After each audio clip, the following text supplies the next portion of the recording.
والذين كفروا بآيات الله ولقائه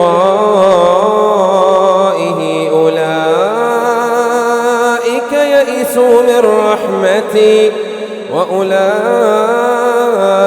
لهم عذاب أليم. فما كان جواب قومه إلا أن قالوا اقتلوه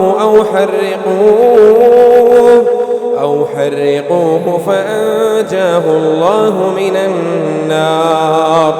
إن في ذلك لآيات لقوم يؤمنون. وقال إنما اتخذتم من دون الله أوثانا مودة بينكم في الحياة الدنيا، ثم يوم القيامة يكفر بعضكم ببعض ويلعن بعضكم بعضا ومأواكم النار وما لكم من ناصرين.